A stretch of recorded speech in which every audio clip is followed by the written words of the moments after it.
Hello friends, welcome to our YouTube channel Banishtha mathematics.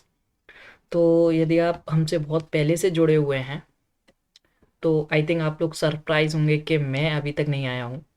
तो उसके लिए बता दूँ friends, I don't have enough time to make a video for you. That's why I am using the pen tab for making a video.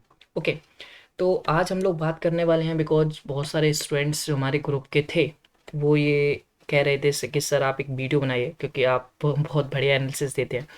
तो ये तो उनका बड़कपन है कि मैं बढ़िया एक्सप्रेशन देता हूँ, ऐसा कुछ नहीं है, बट एक्सपीरियंस है उसी के बेसिस पे बात करता हूँ। ओके, तो ऐसे ही उन सभी स्टूडेंट्स जो भी परेशान हैं या फिर जो भी हम लोगों को फॉलो करते हैं, वेरी वेरी थैंक यू कि आप लोगों ने मतलब मेरे चैनल पे अभी आई थिंक 1.5 मंथ होने जा रहा है और बिकॉज ऑफ बिजीनेस मैं एक भी वीडियो नहीं बना पा रहा हूँ।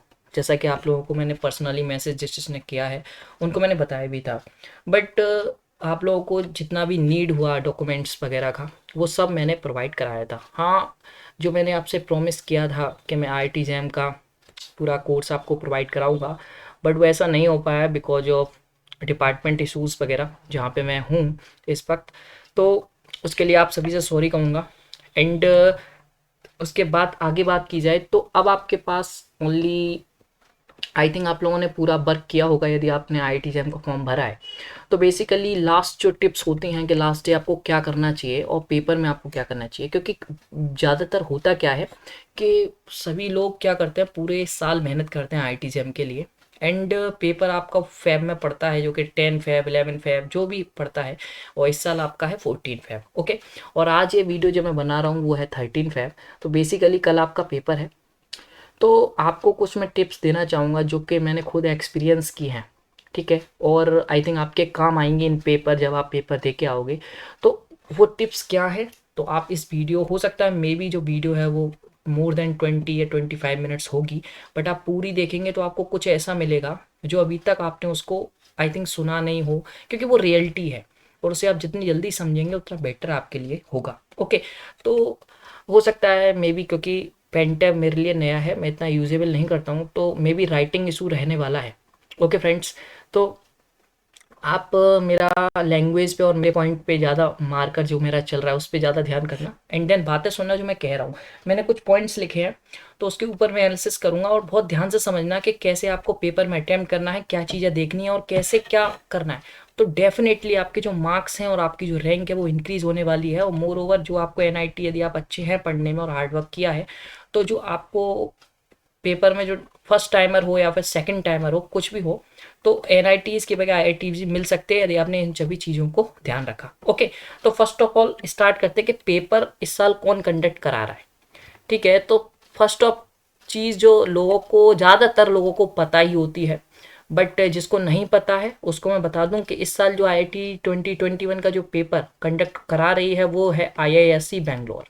और ये अपने आप में क्या है, बहुत इंपॉर्टेंट चीज़ है जो हम लोग ज़्यादा ध्यान नहीं देते हैं कि पेपर कंडक्ट कौन करा रहा है। लास्ट टाइम कानपुर में कराया था, इस टाइम IISc बेंगलोर ने करा रही है।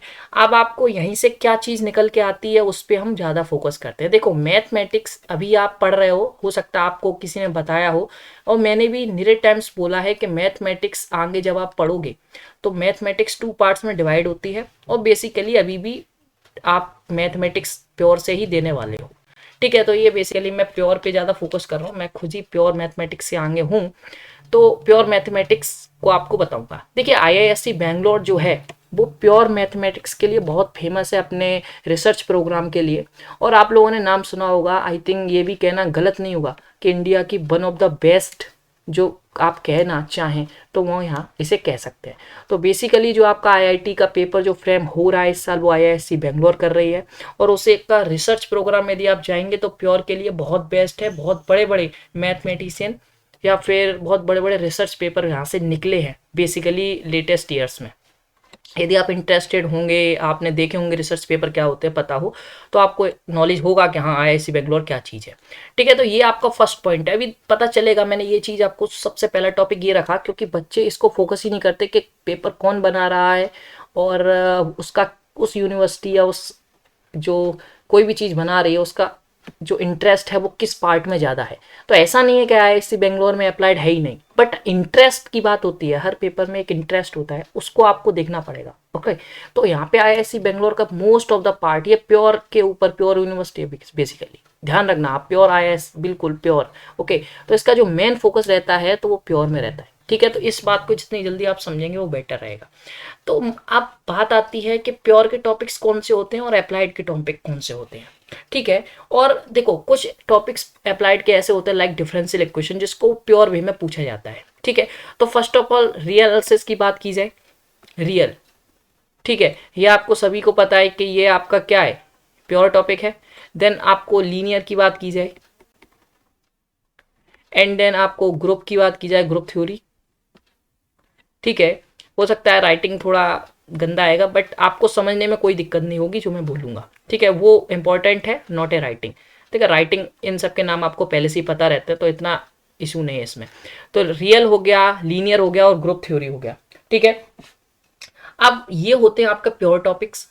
ओके, ध्यान से समझिएगा। तो बेसिकली जो पेपर बना रहा है वो आईआईएससी बेंगलोर बना रहा है, और लास्ट टाइम भी आपने देखा होगा आईआईटी कानपुर ने पेपर बनाया था, तो आप ध्यान से देखेंगे कि डिफरेंशियल इक्वेशन में भी जो क्वेश्चन आए थे वो प्योर वे में पूछे गए थे। तो यहाँ पे बेसिकली आप इसको डिफरेंशियल इक्वेशन को भी इसी में रखें। ठीक है, तो डिफरेंशियल को भी आप इसी में रखें और ध्यान से सोचें, क्या आईआईएससी बेंगलोर जो प्योर मैथमेटिक्स को पसंद करती है तो वो कैसा पेपर बनाने का माइंड रखती है। तो उसके आप माइंड को समझेंगे तो आप पेपर को अभी से ही एनालिसिस कर पाएंगे कि किस पार्ट को ज़्यादा पूछा जा सकता है। तो बेसिकली रियल एनालिसिस पे अब मैं आपको आइडिया दे रहा हूँ कि रियल एनालिसिस हर बार ही ज़्यादा पूछी जाती है, तो उस पर तो बेसिकली कुछ डाउट होना नहीं चाहिए। बट इसमें भी बहुत सारी चीज़ें होती हैं कि इसके अंदर किस पार्ट से ज़्यादा पूछने की आशंका है, बेसिकली जो प्रोबेबिलिटी है वो क्या है। तो बेसिकली लास्ट ईयर से देखे जा रहे हैं कि पॉइंट सेट टोपोलॉजी जो हो रहा है वो बहुत कम होता जा रहा है। But I think point set topology मैंने बहुत अच्छा पढ़ाया था, आप सभी ने पढ़ा होगा मेरे यूट्यूब चैनल पे। यदि आप नए जुड़े हैं तो नहीं कह सकता, बट आपने अभी तक पढ़ा नहीं तो पढ़ के जरूर जाएगा। इस बार मुझे लगता है कि most probably point set topology जो है वो आने वाली है, क्योंकि आईआईएससी बेंगलोर के जो एमएससी प्रोग्राम्स हैं वगैरह में पॉइंट सेट टोपोलॉजी बहुत ज़्यादा बड़ा है। ठीक है, तो उसको देखते हुए ये बस मैं थोड़ा सा अनुमान लगा के बना रहा हूँ, क्योंकि वहाँ भी प्रोफेसर्स ही पेपर बनाते हैं और उसका जो कोर्स स्ट्रक्चर है उसी के हिसाब से बता रहा हूँ। आई थिंक ये नॉलेज आपको कोई नहीं देगा, हो सकता है आप बिलीव भी नहीं करो, और ऐसा ना हो तो मैं ये भी नहीं कह रहा हूँ कि 100% ये बात होगी, बट एक एनालिसिस है जिससे आप यदि हो गया तो आप फाड़ भी सकते हो पेपर को। ठीक है, तो उस एनालिसिस को आप समझने की कोशिश करिएगा। Point set topology, sequence and series, ये टॉपिक को बहुत अच्छे से देखिएगा। सीक्वेंस एंड सीरीज हर बार ही अच्छा आ रहा है तो उसका तो कोई नहीं है, बट पॉइंट सेट टोपोलॉजी बहुत कम हो गया है रिसेंट ईयर्स में, तो उसको आप जरूर देख के जाएं कि पॉइंट सेट टोपोलॉजी क्या है। ओके, उसके बाद बात आती है sequence and series for function of one variable and function of several variable. देखिए, फंक्शन ऑफ वन वेरिएबल और सेवरल वेरिएबल में यहाँ का कॉन्सेप्ट जो है वो बहुत हार्ड होने वाला है, बहुत ज़्यादा हार्ड। तो मैं यही कहूँगा आप सभी से कि यदि वो क्वेश्चन, देखो पॉइंट सेट टोपोलॉजी और सीक्वेंस एंड सीरीज का जो क्वेश्चन होता है वो बेसिकली बन जाता है। ठीक है, ज़्यादातर केसेस में बन ही जाता है। तो आप सिंपल से लाइक मैं आपको एग्जांपल दूं सीक्वेंस एंड सीरीज के लिए, तो ड्रिचलेट का एक रूल है एबल टेस्ट, मतलब ड्रिचलेट टेस्ट है, एबल टेस्ट है, और जो कॉची कंडेंसेशन रूल है, यदि आप ये पढ़ के जाते हैं तो इन्हीं से बेसिकली बन जाएगा। ये बहुत फेमस है, ध्यान रखना, तो इनको एक आइडिया ले लेना, उससे आपका काम हो जाएगा। ठीक है, और वहाँ लिमिट पॉइंट और ये सब चीज़ें जितना भी मैंने पढ़ाया है वो सब चीज़ पढ़ के जाओगे बेसिकली। और ध्यान रखना है, यदि मैं पॉइंट सेट टोपोलॉजी की बात करूँ तो वहाँ पे आप कॉन्ट्राडिक्शन से ज़्यादा जाना, क्योंकि आईआईएससी बेंगलोर है, कॉन्सेप्चुअल चीज़ें रहेंगी, और मैंने आपको बताया है कि पॉइंट सेट टोपोलॉजी को कैसे क्रैक करना, मतलब कैसे क्वेश्चन को पकड़ना है, कैचअप करना है, 10 to 15 सेकंड्स में कैसे आंसर दे देना है। मतलब कॉन्ट्राडिक्शन से ही जाना, यदि आप सीधे सीधे जाओगे डेफिनेशन से आप फंस सकते हो। ठीक है, याद रखना, इसीलिए मैं बहुत ज़्यादा फोकस कर रहा हूँ रियल पे। ठीक है, देखिए फंक्शन ऑफ वन वेरिएबल और सेवरल वेरिएबल की बात की जाए तो उसमें चीज़ें जो हैं, यदि क्वेश्चन सरल होता है, यदि इजी होता है तो क्वेश्चन बहुत इजी हो जाता है, आप डेफिनेटली कर पाओगे, बहुत ज़्यादा इजी हो जाता है। देखो function of one variable several variable में कुछ नहीं कहना, जस्ट लाइक एक फंक्शन मैपिंग डिफाइन रहता है एंड बहुत सारी चीज़ें होती हैं। ठीक है, कंटिन्यूटी, डिफरेंशिएबिलिटी। ठीक है, ऐसे ही सेवरल वेरिएबल में आप जाओगे तो continuity in two variables, differentiability in two variables, तो ये सब चीज़ें होती हैं। और मोर ओवर रीमान इंटीग्रल आता नहीं है, यूनिफॉर्म कंटिन्यूटी आती नहीं है तो उसको आपको ज़्यादा फोकस भी नहीं करना है। बट यही चीज़ों में आप फंस सकते हैं कब, यदि आपके ग्राफ्स अच्छे नहीं है तो ग्राफ्स पे बहुत मेहनत करनी है, और ग्राफ्स मैंने बहुत 2-3 वीडियो अपना बनाया हुआ है, तो अभी आप तक नहीं देखा है तो अब तो कोई देखने की नीड ही नहीं है। और एक और चीज़ अभी इसके बाद जो पॉइंट आएगा वो मैं बताऊंगा, उसके बाद ही करना। और ध्यान रखो पूरी वीडियो जरूर सुनना यदि आपने अब आधी सुन ली तो, वरना कंफ्यूजन हो सकता है। ओके, तो ध्यान रखना। तो फंक्शन ऑफ वन वेरिएबल और सेवरल वेरिएबल के लिए आपको एक ही टिप्स है, यदि आपको क्वेश्चन आ रहा है तो उसमें टाइम वेस्ट करना आगे, यदि आपको क्वेश्चन नहीं आ रहा है तो उसमें बिल्कुल भी टाइम वेस्ट करने की नीड नहीं है, क्योंकि वो आप कर नहीं पाओगे, और कर भी दिया तो माइनस मार्किंग का खतरा बहुत ज़्यादा हो जाता है। ठीक है, बहुत ध्यान से समझिएगा। ओके, तो अब बात आता है लीनियर पे। देखो लीनियर का क्वेश्चन लेटेस्ट ईयर आप देखे जाए तो बहुत कम पूछे जाते हैं। लास्ट मतलब सबसे ज्यादा तो रिएनालिसिस आता ही है, उसके बाद ग्रुप थ्योरी, डिफरेंशियल इक्वेशन, ये सब चीजें आती हैं। और लीनियर का आप देखोगे तो ज्यादा क्वेश्चन अभी पूछ नहीं रहे हैं, बट मुझे लगता है कि इस साल लीनियर के चांसेस बढ़ सकते हैं। ठीक है, तो इस पर फोकस करना, और कौन से टॉपिक को आप ध्यान दोगे, एक तो LT लीनियर ट्रांसफॉर्मेशन को आप ध्यान देना, एंड बेसिक जो बेसिस है, basis, span of A set. ठीक है, इन सब चीज़ों पे बहुत ध्यान, ये स्पान जो शब्द है ना इस पे बहुत ध्यान देना, इस पे बहुत ज़्यादा क्वेश्चन बन सकता है, क्योंकि कॉन्सेप्ट यहीं से आता है। ध्यान से, मैं उसी चीज़ को बता रहा हूँ जो कॉन्सेप्चुअल है। ठीक है, और जो लीनियर ऑपरेटर्स हैं उनको भी पढ़ के जाना, ध्यान रखना। लीनियर ऑपरेटर्स लाइक रिफ्लेक्शन वगैरह का, तो वो आप देख लेना यदि आपका सिलेबस में है लीनियर ऑपरेटर। ठीक है, तो ये आप देख लेना। और मैट्रिक्स में हर तरीके की मैट्रिक्स का आपको आइगन वैल्यूज, आइगन वेक्टर पता होना चाहिए, कैसे निकालते हैं, तो ये भी चीज़ें हैं। तो ये सब चीज़ों से यहाँ से लीनियर बनेगा, और ज़्यादा बेसिकली यदि कॉन्सेप्चुअल रहा तो ये बेसिस स्पान के बीच में घूमेगा। ठीक है, यहाँ पे बेसिकली हम लोग को लगता है कि बेसिस स्पान ईजी है, but just not easy, this is not easy. ठीक है ना, तो ध्यान रखना, क्योंकि TIFR के पेपर में भी बेसिस स्पान से क्वेश्चन आता है और वो फंस जाता है। ठीक है, तो स्पान का कॉन्सेप्ट जो भी बेसिस डायमेंशन से रिलेटेड है वो ध्यान से आप पढ़ के जाइएगा। हर एक मैट्रिक्स का डायमेंशन और आइगन वैल्यूज वगैरह, ये भी आइगन वैल्यूज, आइगन वेक्टर का भी कॉन्सेप्ट बहुत अच्छा है। लीनियर ट्रांसफॉर्मेशन का तो ज़्यादातर लोगों का अच्छा होता है, तो ध्यान रखिएगा इस चीज़ को। ठीक है, तो अब बात करते हैं ग्रुप थ्योरी पे। ग्रुप थ्योरी पे बात की जाए तो group theory basically last year का पेपर यदि आपने सॉल्व किया हो तो ग्रुप थ्योरी का आपने देखा होगा, बहुत सिंपल से क्वेश्चन आए थे जिनका आइसोमॉर्फिज्म और नंबर ऑफ होमोमॉर्फिज्म पूछे जा रहे थे, और 1 होमोमॉर्फिज्म बताइए। ठीक है, तो होमोमॉर्फिज्म का छोटा सा कॉन्सेप्ट पढ़ के जरूर जाइएगा, यदि आपने अभी तक नहीं पढ़ा है तो शॉर्टकट रूल्स बहुत सारे होते हैं कि नंबर ऑफ होमोमॉर्फिज्म कितने हैं, फ्रॉम दिस टू दिस, एक मैपिंग आपको डिफाइन करके दे देगा, नंबर ऑफ होमोमॉर्फिज्म बताइए, और वहाँ पे ये कह देगा कि 1 1 1 2 बताइए कि क्या बताइए। तो ये बहुत सारे सिंपल से क्वेश्चन बनाए, क्योंकि अब क्या है, वो cyclic group, non cyclic group को पूछना बंद करते जा रहे हैं।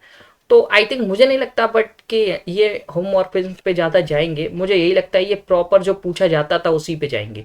बट यदि पूछा जाता है तो भी आप पढ़ जाइए, क्योंकि होमोमॉर्फिज्म पे पूछा जाएगा तो बहुत ईजी आएगा, क्योंकि ज़्यादा कठिन नहीं पूछते होमोमॉर्फिज्म पे, क्योंकि ये कॉन्सेप्ट फिर बहुत ज़्यादा ब्राइट हो जाता है, यदि इसमें घुसेंगे तो बहुत ज़्यादा बड़ा है, बहुत ज़्यादा। और हायर MSc वगैरह में आपको यही पढ़ना है, तो इसको अभी नहीं पूछेंगे क्योंकि ये आपका स्टैंडर्ड नहीं है, तो MSc में ही आपको पढ़ाया जाएगा बहुत अच्छा लेवल। ठीक है, अब आते हैं डिफरेंशियल पे। देखिए, डिफरेंशियल पे यदि आप बात की जाए तो डिफरेंशियल में जो कॉन्सेप्ट है बेसिकली ये तो एक अप्लाइड का कॉन्सेप्ट है, पूरा डिफरेंशियल इक्वेशन।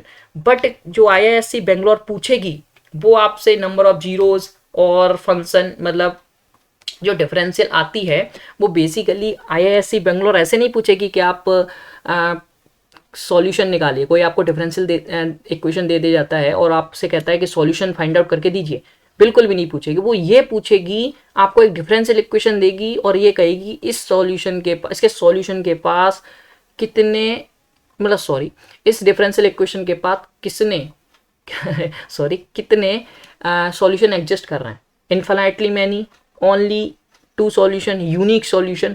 तो इस पे ज़्यादा चीज़ें रहेंगी, तो आपको लिमिट, वहाँ पे कुछ condition in limits, not a like आप लोगों ने कंडीशन यूज की होंगी y of 0 is equal to 1, this is initial condition, और just like y dash is equal to 0 is equal to 1। तो ये सब चीज़ें होने वाली है नहीं। तो अभी मैं पेज चेंज कर लेता हूँ, मैं बहुत सा गंदा सा लगने लगा है। चलिए, तो ये मैं क्या कह रहा था कि बाई, जैसे आप लोग, एक मिनट रुकिए, ठीक है, जैसे आप लोगों को पढ़ा हुआ है कि by of 0 is equal to 1, और ये डिफरेंशियल इक्वेशन कोई आपको फर्स्ट डिग्री, सेकंड डिग्री, और ये like by of 0 is equal to 2, कुछ भी दे रखा है। ठीक है, ये इक्वेशन से तो आप यहाँ से तुरंत निकाल देंगे कि कितने सॉल्यूशन, जस्ट लाइक। बट वो ऐसा नहीं देगा, आपको एक कंडीशन देगा, और एक कंडीशन जस्ट लाइक ऐसे दे सकता है कि लिमिट, ठीक है, x टेंस टू इन्फिनिटी, ठीक है, ध्यान समझना, y इज इक्वल टू 2। तो अब कितने बनेंगे, ऐसे कुछ दे सकता है। तो ध्यान से इस क्वेश्चन को और इस लिमिट को ध्यान से देखना, वहां से आपको हो सकता है मे बी के सॉल्यूशन जो है वो इन्फिनिटी पे टेंस कर रहा हो, बट ऐसा नहीं है। वहां पे आपको कांस्टेंट की वैल्यू निकालने के लिए ये जो लिमिट्स है वो दी जाती है, तो वो कांस्टेंट ही आपको बताएंगे कि जो सॉल्यूशन है वो यूनिक है, कि टू सॉल्यूशन एग्जिस्ट करेंगे, कि इनफाइनाइट सॉल्यूशन एग्जिस्ट करेंगे, ठीक है। तो ये आपको एक मतलब थोड़ा सा बता दिया मैंने, दिस इज ए प्योर वे, मतलब समझ रहे हो ना, मतलब सॉल्यूशन से मतलब नहीं है, उससे मतलब है कि कितने सॉल्यूशन बन रहे हैं, समझ में आ गया। तो ये आपका डिफरेंशियल से था, और डिफरेंशियल भी हमें लगता है कि अच्छा कौन बिटेज आएगा और वो पूछेंगे भी, क्योंकि डिफरेंशियल का वहाँ पे ज़्यादा ही अच्छा है, ठीक है। तो अब बात आते हैं इंटीग्रल कैलकुलस और वेक्टर कैलकुलस पे। तो इंटीग्रल कैलकुलस और वेक्टर कैलकुलस की बात की जाए, दोनों ही, सॉरी, तो इंटीग्रल कैलकुलस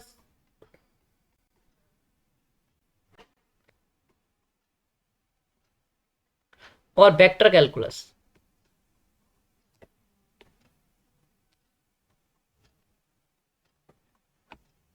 इंटीग्रल कैलकुलस और वेक्टर कैलकुलस की बात की जाए तो दोनों ही आपके अप्लाइड टॉपिक हैं, और दोनों से जो क्वेश्चंस हैं वो मे बी कम तो नहीं आएंगे, बट जाना ज़्यादा आने की कोई नीड नहीं है, मतलब ऐसा नहीं है कि ज़्यादा क्वेश्चन आने का नीड है। तो बेसिकली इंटीग्रल कैलकुलस से मैं यही कहूँगा, वॉल्यूम और पोर्शन को, सरफेस एरिया पोर्शन को, ठीक है, और आर्क लेंथ के पोर्शन को कैसे फाइंड आउट करते हैं, और revolution of volume of revolution, sorry, volume of revolution को बहुत अच्छे से पढ़ के जाएं, ठीक है। लास्ट टाइम भी वॉल्यूम ऑफ रिवोल्यूशन से आई थिंक क्वेश्चन आया था, तो इसको बहुत अच्छे से पढ़ के जाएं। यहाँ से आपको 100% एक या दो क्वेश्चन मिल जाएंगे इन इंटीग्रल कैलकुलस, ध्यान रखिए इस क्वेश्चन को, ठीक है। वेक्टर से मैं यही कहूँगा कि मतलब ज़्यादा आपने नहीं पढ़ा है तो ज़्यादा पढ़ने की नीड नहीं है, ठीक है। यदि आपने पूरा पढ़ा है और जितना पढ़ा है, मैं अभी आपको ओनली ये नहीं कह रहा कि इतने में से ही सब कुछ आ जाएगा, जस्ट लाइक इंपॉर्टेंट चीज़ें बता रहा हूँ, ओके। तो वेक्टर कैलकुलस में आपका बस नाम आता है तो सबसे पहले Green's theorem, Stoke theorem and divergence theorem का नाम आता है।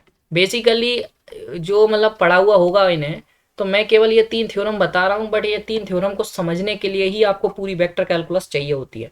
बट कोई नहीं, अभी आपके पास तो टाइम नहीं है, बट आपने इन तीनों को पढ़ा है तो बहुत अच्छी बात है, और इनसे क्वेश्चन आता ही है। बेसिकली इन तीनों थ्योरम में से कोई दो या कोई एक थ्योरम से एक या दो क्वेश्चन आने का नीड 100% है, 100% आता ही है।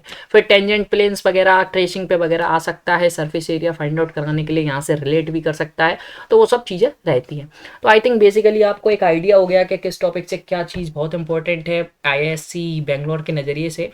बट लास्ट जो टिप है आपके लिए वो यही कहूँगा कि आप समझिए कि यदि, लास्ट टिप क्या दे रहा हूँ बहुत ध्यान से, रीएनालिसिस में कोई क्वेश्चन है और जिसमें आप फंस रहे हैं तो बिल्कुल भी मतलब आईआईएससी का स्टैंडर्ड देख के यही लगता है कि जो पेपर होगा बहुत ही ज़्यादा सॉलिड होने वाला है, ठीक है। और आपको एक टिप दूंगा कि आप लोग विश करें कि पेपर जो हो बहुत हार्ड हो। अब आप कहोगे ऐसा क्यों कह रहे हैं आप, कि मैं बताऊंगा अभी रीजन, बट यही कहूंगा कि जो क्वेश्चन, लास्ट टिप समझिए, ये जितना बताया है, यदि आप किसी भी कॉन्सेप्ट में किसी भी क्वेश्चन पे फंस रहे हैं तो उस क्वेश्चन को आप छेड़े नहीं, वो आपके लिए बेनिफिट रहेगा। ध्यान रखिए इस चीज़ को, क्या, कि जिस क्वेश्चन में आपको लग रहा है कि आप नहीं कर पा रहे हैं और थोड़ा बहुत आ रहा है, तो उसके पीछे अपना टाइम वेस्ट ना करें, ठीक है। क्या कहा मैंने, कि यदि कोई क्वेश्चन ऐसा है जिसका आपको आधा पार्ट या थोड़ा बहुत कॉन्सेप्ट आ रहा है और उसके पीछे जा रहे हो, तो वो आपका टाइम वेस्ट है। और कोई क्वेश्चन लेंदी होने वाला है, जस्ट लाइक आप ये इंटीग्रल कैलकुलस की बात करें और क्वेश्चन लेंदी है, तो उसको आप बाद में सॉल्व करें, दिस इज़ बेटर। ध्यान रखें इस चीज़ को, ठीक है। इसको बाद में ही सॉल्व करना, अदरवाइज आप पे एक टाइम का प्रेशर बन जाएगा जिसको फिर आप बाद तक नहीं सॉल्व कर पाओगे, ठीक है। मतलब वो एंड में आपको फ़र्क डाल देगा पेपर में, ठीक है। तो सबसे पहले आप वो क्वेश्चन सॉल्व करें जो आपको डेफिनेटली 100% आप कर पा रहे हो। और हो सकता है मे बी आपसे किसी ने कहा हो कि सेक्शन ए पहले करो, सेक्शन बी, फिर सेक्शन सी, या फिर सेक्शन बी पहले फिर सेक्शन, जो भी कुछ बताया हो, बट मेरा मानना ऐसा ही है और अपना एक एक्सपीरियंस दे रहा हूँ आपको कि पेपर को आप शुरू से लास्ट तक चलें, और जो भी क्वेश्चन आपको हार्ड लग रहा है वो छोड़ते हुए चलें। ध्यान रखें ऐसा कोई नहीं है, आईआईटी जेईई के पेपर में मुझे नहीं लगता कि कोई भी सेक्शन ईजी है। और सबसे पहला जो सेक्शन होता है आई थिंक वो आप लिटिल बिट इजी कह सकते हैं, but middle two segment is not it last two segment is not easy task, ठीक है। और सबसे कठिन जो पार्ट होता है वो होता है NAT, numerical type, sorry numerical type questions, ध्यान रखना आप लोग, ठीक है, न्यूमेरिकल आंसर टाइप क्वेश्चंस। तो इसमें क्या होता है, आपको ना तो ऑप्शन दिए जाते हैं बट आपको क्वेश्चन गिवन होता है जिसका आंसर आपको फिल करना होता है, और इसे बहुत ध्यान से सुनना क्योंकि गलती होने का चांस इसी में सबसे ज़्यादा होता है, क्योंकि आप लास्ट सेगमेंट में होते हो और इसमें सरल क्वेश्चन आने के बहुत ज़्यादा चांसेस रहते हैं।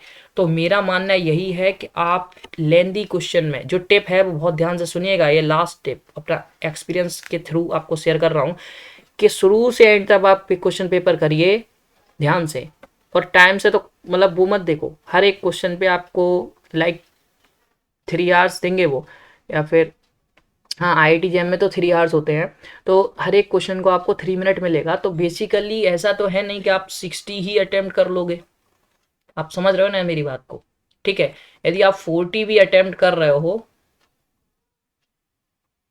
या फिर आप 50 भी अटेम्प्ट कर रहे हो, ठीक है, तो इसके लिए आपके पास 3 आवर्स हैं। इसका मतलब 10 जो क्वेश्चन आप नहीं कर पा रहे हो तो उसके 30 मिनट्स आपको एक्स्ट्रा है, तो आप आराम से करिए, कोई घबराने की नीड नहीं है। यदि आप 40 क्वेश्चन अटेम्प्ट कर पा रहे हो तो आपके पास पूरा 1 घंटा एक्स्ट्रा हो गया कि नहीं हो गया, बात समझ में आ रही है।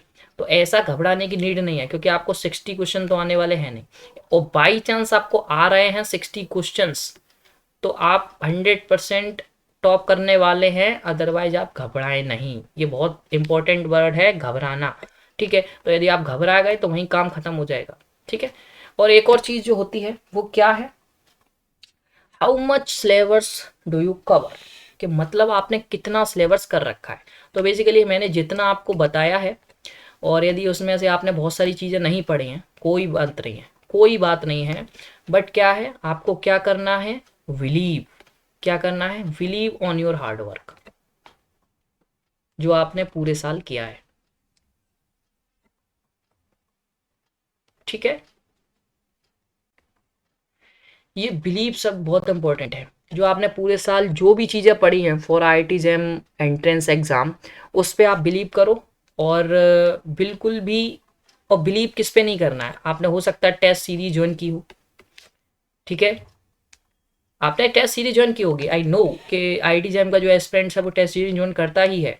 बेसिकली उसमें आपके मार्क्स बन रहे होंगे लाइक 30+ आउट ऑफ 100, ठीक है। कभी कभी आपका 45+ बन गया होगा आउट ऑफ 100, या फिर कभी कभी आपका बन गया होगा 15 ओनली आउट ऑफ 100। अब ये क्या होता है, ये आपको करेगा डिमोटिवेट, क्या करेगा, डिमोटिवेट, जिससे क्या होगा आपका अपनी पढ़ाई पे ही क्या हो जाएगा, क्वेश्चन मार्क हो जाएगा, क्या हो जाएगा, क्वेश्चन मार्क हो जाएगा, पढ़ाई पे ही क्वेश्चन मार्क हो जाएगा। तो मैं ये कहूँगा ये टेस्ट सीरीज के नंबर को इग्नोर मारो, ये जो टेस्ट सीरीज होती हैं कहीं पे भी किसी भी इंस्टीट्यूशन की जो आपने ज्वाइन कर रखी हैं, ये सब CSIR नेट की ही होती हैं, ध्यान रखना। कोई भी जैम के लिए, क्योंकि जैम की आप देखो ये जो टेस्ट सीरीज बनती है इसमें बहुत सारा रुपया देना पड़ता है। तो और आप ध्यान से देखो कि जैम की जो फीस होती है वो लाइक 2,000 3,000 5,000 इतना रहता है, कि इसमें आपको टेस्ट सीरीज फ्री में कराई जा रही है। तो इसके पीछे क्या रीज़न हो सकता है, आप मैथमेटिक्स के स्टूडेंट हैं, अब मुझे ज़्यादा एक्सप्लेन करने की नीड नहीं है, तो आप समझ रहे हैं कि ये क्या है। ओनली उन्होंने CSIR नेट की जगह IIT JAM 2021 डाल दिया है और आप टेस्ट सीरीज दे रहे हो। वो बेसिकली जो टेस्ट सीरीज है वो CSIR नेट एस्पिरेंट्स के लिए होती है, जो कि जून और जो दिसंबर वाला पेपर देते हैं, हालांकि अब वो बदल गया है। तो बात समझ में आई। तो ये जो नंबर आपके 30+ आ रहे हैं, 45+ आ रहे हैं और जो 15+ आ रहे हैं, तो वो बिल्कुल बिल्कुल भी मत घबराएं कि जिनके 30+ आए हैं, हाँ वो होशियार ज़्यादा है, ये सही बात है, और जिसके 45+ आए हैं वो सबसे ज़्यादा है, और बेसिकली ये टॉप भी कर जाए IIT। बट इसका मतलब ये नहीं कि आपके 15+ आ रहे हैं तो आप होशियार नहीं हैं, आप अपनी पढ़ाई पे पूरा फोकस करिए, आप भी वो बन सकते हैं। बट बात यह है कि वो IIT नेट का पेपर, वो सॉरी CSIR नेट का पेपर है, तो इतना इजी नहीं होता है कि आप उसको सॉल्व कर लें। वहाँ पे MSc का भी कॉन्सेप्ट चलता है। बेसिकली MSc में ज़्यादा कुछ अलग नहीं होता है, जो आप BSc में पढ़ते हैं उसी का एक्सटेंशन होता है, जिसको एकदम ओपन करके पढ़ाया जाता है। हालांकि अभी आप पेपर देके यदि पास होंगे तो आप भी पहुंचेंगे, और ये वीडियो जब आप बाद में देखेंगे तब आपको लगेगा कि हाँ मैं सही कह रहा था, ठीक है, तो आप ये चीज़ समझ में आई कि टेस्ट सीरीज के नंबर्स पे आप यदि अच्छे कर पा रहे हो तो खुश होइए, यदि नहीं कर पा रहे हो तो रोने की कोई नीड नहीं है। आप अपने बस क्या करिए, जितना आपने पढ़ा है, आज तो कुछ पढ़ना ही नहीं है, ध्यान रखना। आपने जितना पढ़ा है उसे रिवाइज मारो और शांति अच्छे मन से जाओ, आपका बहुत अच्छा पेपर होने वाला है। अपना पॉइंट ऑफ व्यू, अपना एक्सपीरियंस शेयर कर रहा हूँ आपके साथ, ठीक है। तो इसकी बिल्कुल भी चिंता मत करो कि आपके पेपर कैसा होगा। आपने यदि पढ़ा है तो बिल्कुल पेपर होगा, क्योंकि हार्ड वर्क से सफलता जरूर मिलती है। चलिए, अब मैंने बता दिया। अब पेपर एजम्पशन, पेपर एजम्पशन का मतलब जो टॉपिक है मेरा next point, paper assumption, paper कैसा होना चाहिए, ठीक है। एजम्पशन कैसे लाए, सरल आए या कठिन आए या फिर मीडियम आए। तो मैं यही कहूँगा, आप लोग काम दुआ करो कि पेपर जो आए वो हार्ड आए, ध्यान रखना। अब ये क्यों, यदि लास्ट टाइम की तरह पेपर इजी आ गया तो आप देख रहे हो 99 या फिर 100 मार्क्स का कोई कराया था, जिसकी वजह से क्या हुआ कि जो कट ऑफ है वो इतनी हाई चली गई आईआईटी की कि मतलब जो उसके लायक थे वो भी नहीं आए, ठीक है। तो बेसिकली पेपर इजी आएगा तो ऐसा नहीं है कि बंदे उसको करने के लिए बैठे नहीं है, या फिर आपके लिए इजी आ गया तो आपने ज़्यादा कर लिया, ऐसा कुछ नहीं होता है। पेपर इजी आएगा तो वो सभी उतना ही कर लेंगे जितना आप कर रहे हो। समझ में आया ये बात। तो पेपर इजी आएगा तो भी आपको घाटा है, और पेपर हार्ड आएगा तो आपको फायदा है। अब ऐसा क्यों, पेपर हार्ड आएगा तो आप तो वो क्वेश्चन कर ही नहीं पाओगे। बट देखो, यहाँ पे बस यही दिमाग वाली चीज़ें होती हैं जो मतलब एक सादा यदि आप सोच रहे हो तो नहीं सोचोगे। पेपर हार्ड आया तो जो होशियार स्टूडेंट है वो भी अटेम्प्ट नहीं कर पाएगा, तो आप तो वैसे ही अटेम्प्ट नहीं कर पा रहे हो, ठीक है। तो उसने अटेम्प्ट नहीं किया तो रैंक का मतलब रैंक नीची रहेगी, हाई नहीं जाने वाली है, ध्यान रखना इस चीज़ को। तो कामना करो, भगवान से प्रार्थना करो पेपर इतना हार्ड आए कि कुछ क्वेश्चंस जो तुम करो वही वो कर पाए, और जो वो करे वो गलत चले जाए, ठीक है। तो रैंक कम हुआ तो आपका जो आपके मार्क्स जितने एनआईटीज मिलने लायक होंगे उसमें आप आईआईटीज के नंबर पे भी आ जाओगे। बात समझ में आ गई कि क्या मतलब, जैसे आपके मार्क्स लाइक पेपर हो गया हार्ड, तो 20 जो 5 कट ऑफ जा रही है वो लाइक 25 गई थी लास्ट टाइम, वो आपकी रह जाएगी 15 फॉर जनरल कैटेगरी। बात समझ रहे हो। वैसे इतना कभी गया नहीं, मैं बता रहा हूँ एज ए लाइक 2018 में शायद 19 प्लस गया था, बट लास्ट टाइम तो आई थिंक 25 कितना गया था, आई थिंक मुझे नॉन नहीं है, कंफर्म नहीं है, बट आप कर लेना। बट द फैक्ट इज कि पेपर हार्ड आएगा तो कट ऑफ गिरेगी, जिससे क्या होगा, जो आपके मार्क्स हैं लाइक आपने 35 का कर लिया है तो इसमें भी आपकी पॉसिबिलिटीज बन जाती है कि अच्छी एनआईटीज मिल जाए। और मोर ओवर यदि आप 40 प्लस कर लेते हो तो यहाँ पे आपको आईआईटीज का भी मौका मिल सकता है।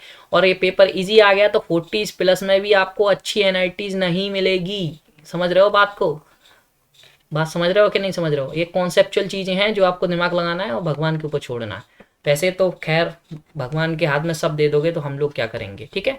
बट आपको क्या करना है, सरल के लिए नहीं सोचना, भगवान से ये प्रे नहीं करना कि सरल आना है, ठीक है। क्योंकि आप लोग पढ़ के जा रहे हो, पढ़ के नहीं जा रहे तो उनके लिए सरल आए चाहे हार्ड वो तो कोई मैटर ही नहीं करता है, ओके। चलिए, आप पढ़ के जा रहे हैं तो इसलिए मैंने बताया कि आपको क्या करना चाहिए, ओके। चलिए, हाँ, अब आपको बताता हूँ not to think so much after paper.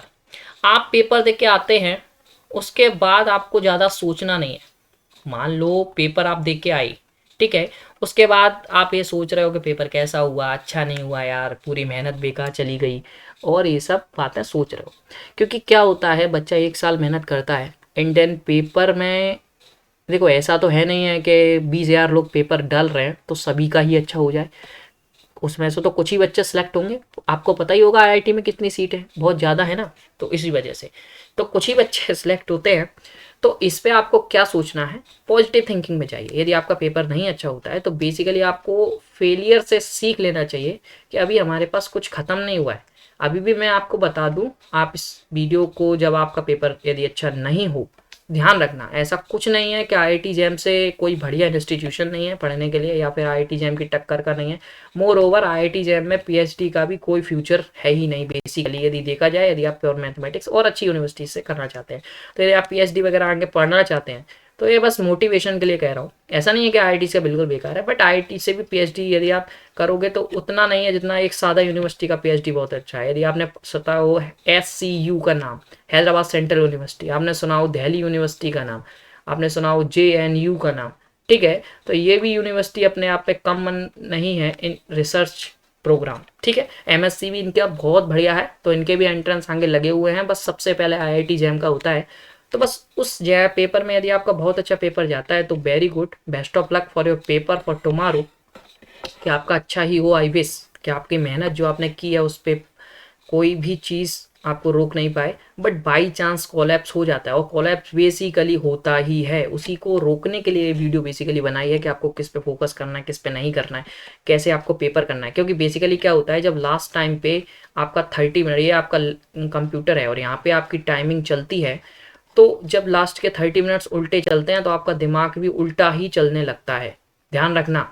और यहाँ पे क्या होता है कि जब आप एनईटी कर रहे होते हो तो आपका जो कैलकुलेशन का मिस्टेक्स है वो बहुत ज़्यादा बढ़ने लगता है, ठीक है। तो इसको रोकने के लिए आपको क्या करना है, उस टाइम पे फोकस नहीं करना है कि आपका टाइम कितना सेव है, बट आपको फोकस करना अपने क्वेश्चन पे और अपने आंसर पे ध्यान से, और भरना ध्यान से। भाई भरने में बहुत ज़्यादा लोग गलती करते हैं, लास्ट टाइम भी यही प्रॉब्लम था कि सर मैंने क्वेश्चन सही किया बट आंसर गलत भर दिया। भाई ऐसे कैसे हो सकता है कि आप ऐसी गलती कर लो कि क्वेश्चन सही करके आंसर गलत भर दो, ये बहुत ध्यान रखना। लास्ट टाइम करीब 5 to 6 लोगों ने ये बात कही मुझसे कि पेपर में आंसर गलत भर दिए। मैं कि यार ऐसे कैसे हो सकता है, बट मे बी ऐसा हो सकता है, ठीक है। तो उसी के लिए एक टिप्स है, बट ऐसा बिल्कुल मत सोचना कि आपका पेपर कोलैप्स हो गया तो आपके पास कोई चांसेस नहीं आगे पढ़ने का। बहुत अच्छी अच्छी यूनिवर्सिटीज़ हैं जिनके लाइक यदि आप पीएचडी आगे करना चाहते हैं या फिर एमएससी ही करना चाहते हैं तो बहुत अच्छा है। एससीयू तो मेरा फेवरेट है, और जेएनयू भी। जेएनयू को आप ऐसे सोच सकते हो, इंडिया की हर साल बेस्ट यूनिवर्सिटी का जो अवार्ड है वो ले जाती है जेएनयू। बेसिकली आईआईटी से जेएनयू ले जा रही है, तो आप सोच सकते हो कि कैसी होगी, बात समझ रहे हो, ठीक है। तो अब बात करते हैं कि नेक्स्ट टॉपिक हमारा है, ओके, बेस्ट ऑफ लक ठीक है। तो ये हमारा जो चीज़ें थी, एक बार मैं और देख लेता हूँ और कुछ बचा तो नहीं है। एंड ठीक है, ओके। तो सारे टॉपिक्स को आई थिंक मैंने कवर किया है। एंड कोई भी चीज़ रह गई है तो आप नीचे कमेंट बॉक्स में पूछ सकते हो। एक बार अगेन कहूँगा कि best of luck for your paper जो आपका कल होने जा रहा है आईआईटी जैम 2021 का। मेरी बेस्ट विशेज आपके साथ हैं, हालांकि मैंने आपका इतना साथ नहीं दिया पढ़ाई में जो मुझे देना चाहिए था, and I promise to you. But आपको भी पता है कि मेरा ऐसा नेचर है कि मैंने ऐसा कुछ ना कुछ रीज़न रहा होगा मेरे लिए भी, और जो लोग पर्सनल मैसेज किए भी तो उन्हें भी मैंने बताया कि क्या परेशानी रही, ठीक है। बट ऐसा है कि बट आप लोग डोंट वरी रहिए कि बहुत जल्दी MSc and MSc entrance BSc पूरा पूरा यूट्यूब चैनल पे हमारे पे फ्री रहेगा, क्योंकि हमारा मेन जो मोटिव है वो है education is free for all, not only on India. मतलब बहुत बड़ा करने का प्लान है, बट आप लोगों का सपोर्ट रहेगा तो बहुत अच्छी बात रहेगी, ठीक है। एंड सॉरी टू ऑल के जो हमसे एक्सपेक्ट रखते थे कि हाँ हम पूरा आईआईटी कवर करेंगे इस सिलेबस, बट उसके लिए सॉरी, क्योंकि कुछ इश्यूज़ हो गए जिसकी वजह से थोड़ा रोकना पड़ा, एंड मेरा अभी वीडियोज़ भी नहीं आ रहा है। बट हालांकि आप कोशिश करूँगा कि डेली इस वीडियो आपको ला पाऊँ, क्योंकि जो नेक्स्ट हमारा क्रैश कोर्स है DUBHU JNU SCU एंड जो भी चीज़ें हैं उनके लिए क्रैश कोर्स अभी चल रहा है। और यदि आप अभी ज्वाइन करना चाहते हैं तो नीचे डिस्क्रिप्शन में देख लूँगा मैं लिंक, यदि दे सकूँगा तो दे दूँगा, ठीक है। एंड जाते जाते यही कहूँगा कि जो कंप्यूटर में लास्ट टाइमिंग चलती है 30 मिनट्स की, उस पर बहुत ज़्यादा फोकस करें, उसको बिल्कुल ना इग्नोर मारें और अपने क्वेश्चन को फोकस करें, ठीक है। और एक और टिप देना चाहूँगा जाते जाते, दोबारा रिवाइज करा रहा हूँ ये आपको कि क्या ध्यान रखना है, कि ये कि क्वेश्चन हार्ड हो या फिर आपके माइंड में वो कॉन्सेप्ट नहीं हो या आपको लेंदी लग रहा है तो उसको छोड़ते हुए चलें, क्योंकि आपके पास ज़्यादा टाइम नहीं रहता, और उसका टाइम बचाएं, क्योंकि सारे क्वेश्चंस आप अटेम्प्ट नहीं कर पाएंगे, ये मान के चलें। यदि आप 60 क्वेश्चन के अटेम्प्ट के लिए जाएंगे तो आपके मार्क्स ज़्यादा अच्छे नहीं आ पाएंगे, ध्यान रखना इस चीज़ को, ओके। तो यदि आप सारे आ रहे हैं और हो सकता है मे बी पेपर सरल है तो आप थोड़ा सा अपना स्पीड बढ़ाएं। वैसे मुझे लगता नहीं कि पेपर इजी होने वाला है, एंड आप भी प्रे करें कि पेपर इजी नहीं हो, और वो क्यों नहीं होना चाहिए उसका मीनिंग मैंने बता दिया, जिससे आपको आईआईटीज मिलने के चांस बढ़ जाते हैं, ठीक है। हो सकता है ये आपको जो तर्क है वो अजीब गरीब लगे, बट जब होता है तब आपको सही लगता है। जैसा कि बीएचयू में मैंने बताया था कि कट ऑफ कहाँ तक जाएगी और कहाँ तक बुलाया जाएगा, तो वो एकदम परफेक्ट गई, बट जिस टाइम बताया था तो लोगों ने कहा था कि सर ये सही नहीं है, बट ठीक है। बट बाद में वही लास्टली परफेक्ट निकला। तो ये चीज़ है जो आपको अभी लगेंगी कि ऐसा नहीं हो सकता, बट जब होगा तब आपको पता चलेगा, ठीक है। तो ये चीज़ें होती हैं, इसीलिए एक्सपीरियंस कहते हैं ऐसे। And best of luck to all. But यही कहूँगा, जो क्वेश्चन लेंदी है उसे छोड़ देना, ठीक है, उसके पीछे मत भागना, और जो इजी है वो ध्यान से। ग्रुप थ्योरी का क्वेश्चन कोई छोड़ना मत, बहुत इजी आती है, थोड़ा सा दिमाग लगाना हो जाएगा। चलिए, तो हमारा अब चलने का टाइम हो गया, एंड बेस्ट ऑफ लक। आप लोगों की मेहनत जो भी आपने की है उसको I think, I wish God आपकी हेल्प करे, उस टाइम आपके साथ रहे। एंड यही आपसे, भगवान से मैं भी रिक्वेस्ट करूँगा कि आप सभी का पेपर अच्छा हो। एंड यही कहूँगा कि जो भी लोग वन स्टॉप मैथमेटिक्स को फॉलो किया है, जल्दी ही अगले साल के लिए IIT JAM का क्रैश कोर्स आएगा, उसमें आई थिंक हम लोग पूरा कवर करेंगे, बट इस साल नहीं कर पाए, उसके लिए sorry sorry sorry again. But IIT JAM वाले स्टूडेंट जो भी कोलैप्स कर पाते हैं तो वो बिल्कुल भी नहीं डरें यार, अभी लाइफ स्टार्ट हुई है। बिल्कुल भी ऐसा मत सोचें कि IIT JAM नहीं मिला तो कुछ नहीं हो सकता, बहुत कुछ हो सकता है। कि आप IIT अभी JAM पास आउट नहीं करोगे तो IIT नहीं मिल सकती, बिल्कुल मिल सकती है। आप नेट क्वालिफाई करके IISc से PhD कर सकते हैं, बहुत कुछ अपॉर्चुनिटी है। बट आप हमारे साथ जुड़ते रहिए, बस ये है कि सही नॉलेज होनी चाहिए आपके पास। ओके, तो जो भी लोग हमारा जैसे IIT का पेपर तो दे आए, उसके बाद ये वीडियो देख रहे हैं या फिर कुछ भी देख रहे हैं, तो यदि आप अभी तक हमसे ज्वाइन नहीं कर पाए तो नीचे क्रैश कोर्स चल रहे हैं, लिंक डिस्क्रिप्शन में दे रखे हैं ग्रुप्स के, आप ज्वाइन होना चाहें, इंटरेस्टेड हैं तो ज्वाइन हो सकते हैं। और मिलते हैं नेक्स्ट वीडियो में, जल्दी ही DUBHU की नई वीडियो आने वाली है चैनल पे। मतलब अब थोड़ा फ्री हो गया हूँ तो अब क्या ही बता सकता हूँ, आज हुआ हूँ तो मैं, मतलब ऐसा ट्रेन है कि आज ही मतलब छुट्टी मिल पाई मुझे, तो मैं सोचा आज बना दूँ आप लोगों के लिए वीडियो। चलिए, तो फिर bye bye, best of luck again, अच्छे से करके आना, बस अपने जो आपने पढ़ा है उस पर फोकस करना। Okay, bye.